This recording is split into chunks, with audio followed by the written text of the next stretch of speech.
3 years ago, I was stuck where a lot of contractors are stuck at. I had one crew, I was running it, 3, 4, 5, sometimes 6 guys, depending on the year. Didn't have time to answer phones, overwhelmed, stressed, and I finally decided I had enough. It all came down. I had to get surgery. I was going to be out for 2 months. I was like, hey, this is the perfect time. I got to change things. Every year at Christmas time, basically, I would tell my wife, like, I'm done. Either I'm going to quit this or go work for someone else. Like, I can't handle the pressure anymore. And so yeah, I decided to change things.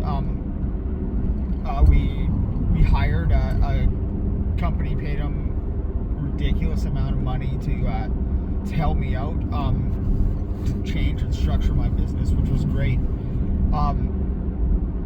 We did that for about 6 months, and we realized that was kind of the end of where they could help us. But yeah, a couple things that I did. The biggest thing for me was actually to get off the tools, and I know everyone says this. I thought I was the one. I thought I was the guy who could do it all, the only one who could do an amazing job, and I had to be there all the time. And so I made a goal. I made a 6-month goal. A 6-month goal for me to have everything set up for me not to be on the roof ever again. I mean, obviously, there's times where you need to fill in, do all kinds of stuff. But that was my goal, is to have a business that I did not require me to be doing the physical labor every single day on the roof. And I also made a short-term goal. I had been running our company for well over 10 years already, and I wanted more time with my kids, so my short-term goal was within a month, I needed to be able to take Friday afternoons off in the wintertime to go play hockey with my kids, because they have a hockey, drop-in hockey thing every Friday. So I wanted to at least be there for part of it or play hockey with them every Friday. So those were my 2 goals. And as I worked through the process, we made a company. What was my purpose in my company? I'd never actually written that down. I realized my purpose starting my company way back in the beginning was to give myself more freedom. I wanted freedom to choose, essentially, what I would do.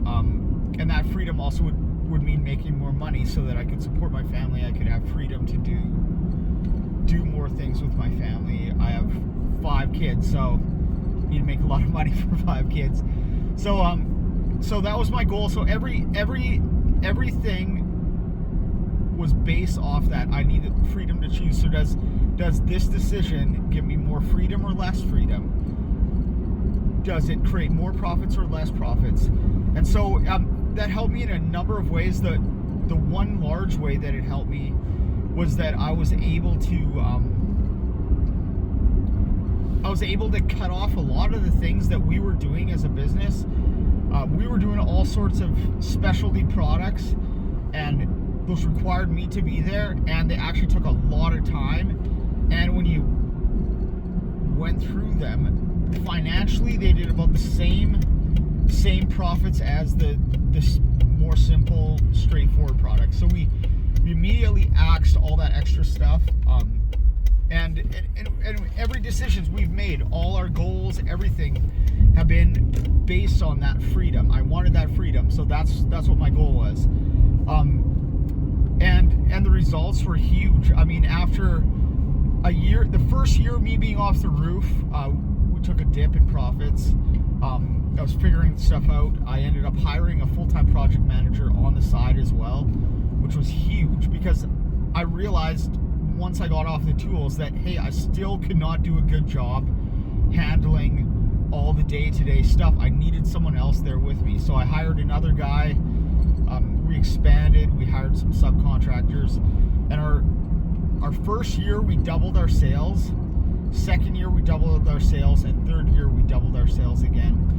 And the big thing was just for me to get to that point where I was like, hey, I need to make a change. I need to make a change. And until I could get to that point, I could not get myself motivated enough to make the change. Yeah, and it was huge for us. So I'd encourage anyone who's in that situation where you've got yourself and a crew, you're kind of overwhelmed, you don't have time to answer the phone. Every time the phone rings, you get mad, you get angry because you're tired of all the demands from every side that you can't fill. You're tired of going into every weekend, not being able to take a break because you know what's on the other side. So that's just a little bit of my story. I hope it helps some of you, and you can learn something and maybe apply it to your business. I'm going to be posting more of these just little clips, little things that I've done in my roofing business to create more freedom for myself and kind of move me past that stage where I was in for a long time, just one man, a really sucky job essentially that owned me. So yeah, thanks. If you want to subscribe, that'd be great. Awesome. Have a great day.